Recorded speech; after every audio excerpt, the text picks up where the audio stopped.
Well, hello, lovely people. It is Wednesday, March 11th, and look who I found lurking around. Chris Cunningham. He said, I'll have to let you say it, Chris, but it was something like, you get away with too much stuff. You just say these things, and you get no pushback. Kind of sound like Flyjack there a little bit, No, or I'm kidding. don't say that. Don't do that to me. Well, the other. I think there's a moderator on Reddit who says I have disciples now, apparently. So okay, but I just speak. Yes, I know I have disciples. Maybe they'll martyr themselves for me at CooperCon. Hello, everybody. Let's see, who do we have? Hello, Nicole.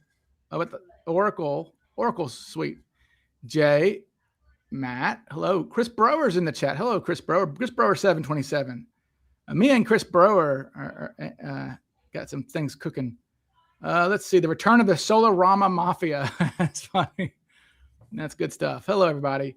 Okay, so basically, Chris said I'm getting away with too much. And so he said, you need to be held accountable and explain yourselves. And I have no idea what he's going to ask. So he said he just wants to kind of go in here. Yeah, the champ is here, is what Jamie Beats says. Hello, Jamie. All right. So what is this? So what is this ambush about? Chris? It's not an ambush. You've had plenty of ample time to prepare, but essentially it's just a cross-examination. I'm going to cook you and rake you over the coals and give you impossible questions to answer about the Cooper case, to embarrass and humiliate you, because I think you need to be humbled a little bit. I think you're feeling yourself a little bit, and you got to be cut down a couple notches. So okay. That's my aim today. Hello, Nikki. Well, will this be about McCoy? Yes, about McCoy. Hello, Chris Knudsen. I guess that's how you say your name. Chris, you emailed me recently. It's good talking to you. So this Chris Cunningham. So we're just we're going to jump right into it. No enough bluster. Yeah, you've had no prep. You've had no prep at all, so none. You don't know what's coming. I don't. So I guess the first question that I want to know and others want to know, Ryan, is you've sort of positioned yourself as the top guy in the Cooper case. You have a podcast, you have a YouTube channel, you have a Facebook group, you've appeared on multiple podcasts portraying yourself as the top guy. And at the end of the day, Ryan, why should anybody trust anything that you say? And why should they trust you? Thank you. Yes. So I did not seek out this role at all. I don't particularly like this role. Honestly, if you ask people who know me, it's a bit taxing at times, actually. But I would say that the difference in me and some other people is that I am analytical about things, and I like evidence. I guess that's legal training, or maybe just being a historian or something. But I will say, if I say something, I have evidence for it. And also, I would say that no one's ever going to be able to accuse me of what's the fallacy? Sunken cost fallacy, right? Like that's not me. I'll change my views, and I'll tell you why I've changed my views, and it's all based on evidence. As I've said, there are people who attack me for changing my views on things, and I'm like, that's a good thing.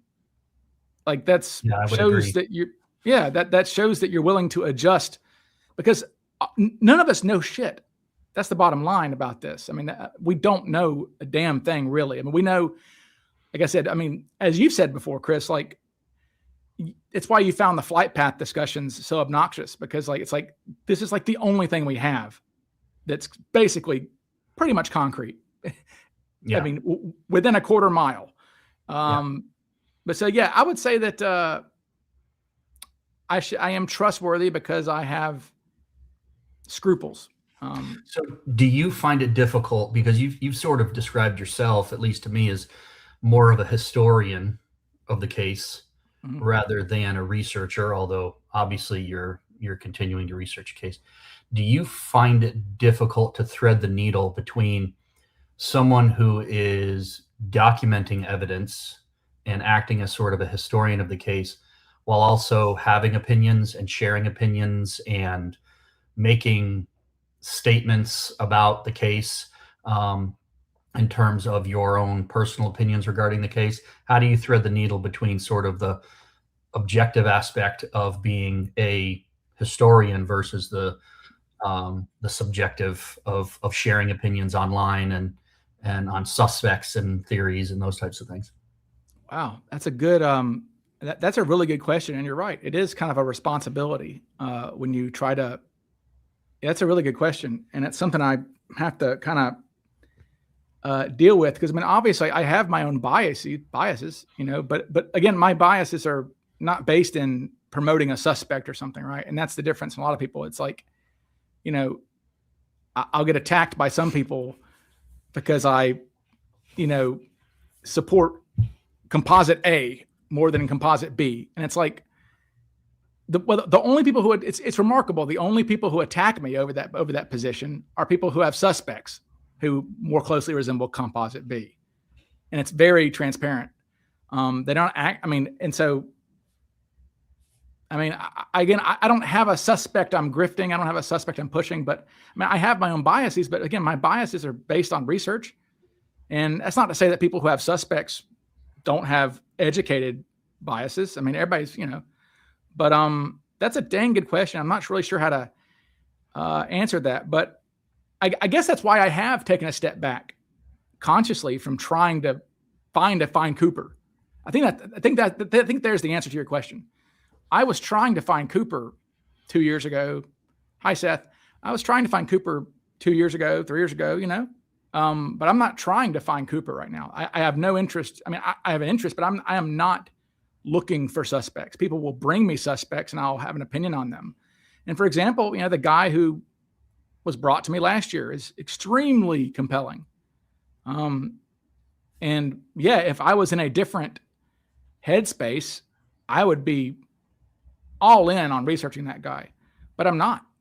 I'm just letting the chips fall where they may. But there's the answer to your question, is that I have taken a step back because I don't want to be like, I don't think I'm not going to be the guy who solves the case. I guess my goal is to provide people with better evidence to you know, solve the case. I mean, you know, because you know, some of the suspects we had in the past 10, 15, 20 years, if people had the knowledge base they have now, those people never would have been remotely taken serious. So we wasted a lot of time. So I feel like by presenting better evidence, I can better assist the ultimate, whoever solves the case, whoever it is. I hope that I can influence them to look at it. I mean, I don't know. So do you feel that do you feel like, let me rephrase it. Do you ever find yourself self-reflecting and saying to yourself, I think this to be true, and I think the evidence is strong, but if I say that it's a certainty, it's going to set people off in a different direction. So perhaps I should, you know, sort of guard my language and not be so certain about aspects of the case where you're a little more equivocal about certain things, you know, because people who are looking to you for answers, looking to you for strong evidence, and then when you make a bold statement of certainty, people are going to take that and just file it away as fact. Do you ever feel like maybe I shouldn't like be as assertive in this piece of evidence? Yes, but I guess only when it pertains to like Cooper. Like, for example, like when I express an opinion on like the drop zone, right? That's of no real consequence, honestly. It you know what I'm saying? It's just not. Whether he jumps over battleground or whether he jumps over aerial or wherever, it just doesn't matter really. That's not going to help us find Cooper. So on something like that, I feel safe making a bold announcement. You see what I'm saying? Because that's not dispositive. It's not going to lead somebody away from the right answer, perhaps. You see what I'm saying? So, I mean, I have very strong opinions on certain things, but yes, I do struggle with having to, like, I mean, I am very certain, at least in my brain, that Cooper had a small nose. I think there's, I mean, I don't know how many times you have to see in the 302s where they reject a suspect because their nose is too big, which tells me that that's clearly a metric that they had in their brain of this guy's face, right? I mean, it's a metric that they use that, and they use his attractiveness, and they use his head shape, essentially. Cooper had a narrow head. They just, I mean, you know, it's like this. I mean, I get upset when people kick back on that stuff, because I'm like, look, the Bing sketch, Roy Rose did not invent that sketch. Like, he didn't just fart it out that morning. That sketch was adjusted from KK51 to look like their memory of this guy from 2 days ago. So Cooper's gonna look more like Bing than not, overall, essentially. Like the head shape and kind of the little narrow nose. I mean, this is only 2 days later. That's why I get really frustrated. And I look back, I'm like, damn, you know, I was a Comp B guy for a while, and I've explained this before, and that's because I thought Flo Schaffner hated it. And I have always felt that Flo Schaffner probably got the best look at Cooper of anybody, because she interacted with him like 6 different times before he became the hijacker. Okay, so she wasn't afraid of him at the time. She wasn't, you know, so I feel like, and so if Flo said she hated Comp A, then I'm like, okay, well, there's a disagreement. But it turns out there is no disagreement.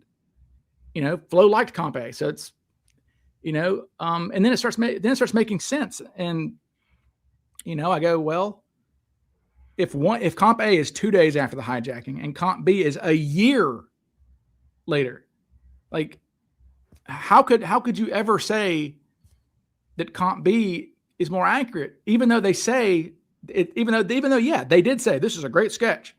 Well, okay, they said the same thing about Comp A 2 days after the hijacking.